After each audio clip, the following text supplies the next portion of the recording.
Suara Hati. Renungan hari ini, Kamis, 19 Juni 2025. Topik, Bersama Tuhan Kita Kuat.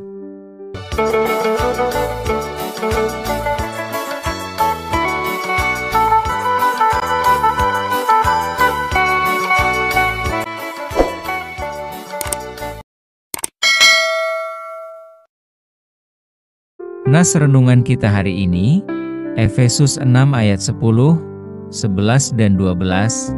Akhirnya, hendaklah kamu kuat di dalam Tuhan, di dalam kekuatan kuasa-Nya.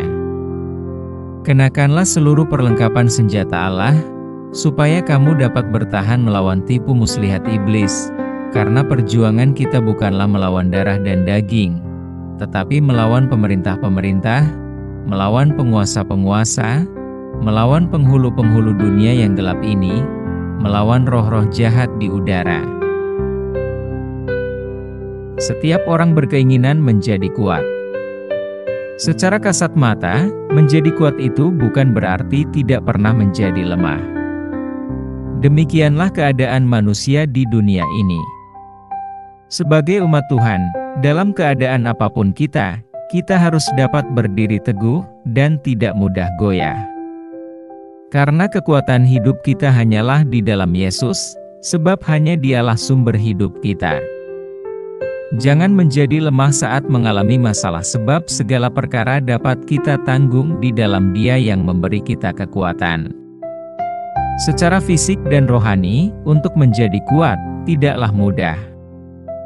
Sehat fisik, harus menjaga imun tubuh. Sehat rohani, mengenal dengan baik akan Tuhan Allah. Sebab seringkali kita menghadapi banyak masalah. Sehat fisik penting, tetapi sebagai umat Tuhan, sehat rohani lebih penting di dalam menghadapi tantangan hidup di dunia ini. Sebagai umat Tuhan, kita harus senantiasa merenungkan firman dan sekaligus mempraktekannya. Masalah yang datang dalam hidup kita pasti ada. Masalah yang kita hadapi adalah pertanda hidup kita lemah. Oleh sebab itu, pesan Paulus, sebagai orang yang sudah mengenal Tuhan Allah, kita harus kuat. Demikian Daud dalam kitab Mazmur 1 ayat 2 dan 3, tetapi yang kesukaannya ialah Taurat Tuhan, dan yang merenungkan Taurat itu siang dan malam. Ia seperti pohon yang ditanam di tepi aliran air, yang menghasilkan buahnya pada musimnya, dan yang tidak layu daunnya, apa saja yang diperbuatnya berhasil. Untuk menjadi kuat, hendaklah kita tetap bersukacita, sebab firman Tuhan mendorong kita agar tetap bersukacita di dalam segala keadaan. Sukacita Tuhan adalah kekuatan kita. Sukacita yang Tuhan berikan berbeda dengan kesenangan yang dunia tawarkan. Bersukacitalah karena Tuhan, supaya kita tetap kuat di dalam Dia.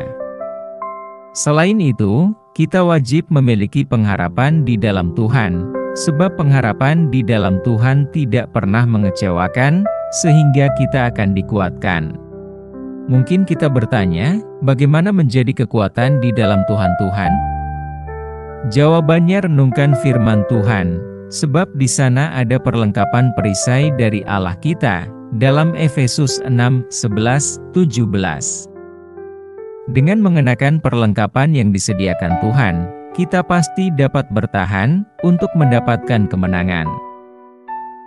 Ada beberapa sikap yang harus kita lakukan agar kita kuat di dalam Tuhan, yakni, pertama, kenakanlah perlengkapan perisai yang dari Allah kita.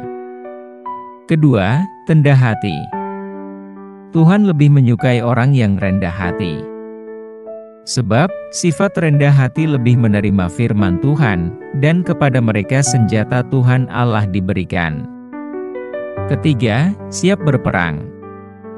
Sebagai prajurit Allah harus siap berperang, setelah diperlengkapi dengan senjata pedang roh yaitu firman Allah.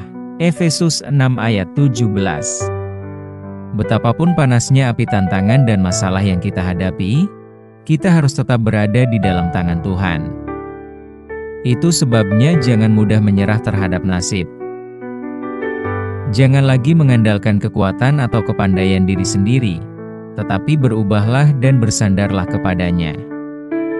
Belajarlah rendah hati serta taat kepada kebenaran firman Tuhan, maka kita akan diperlengkapi oleh kekuatan dan kuasa dari tempat Maha Tinggi. Dengan demikian, kita boleh mengalami kemenangan menghadapi persoalan hidup. Ingatlah, Yesus Kristus turun ke dunia dan mati untuk mengalahkan musuh terakhir, itulah maut. 1 Korintus 15 ayat 26.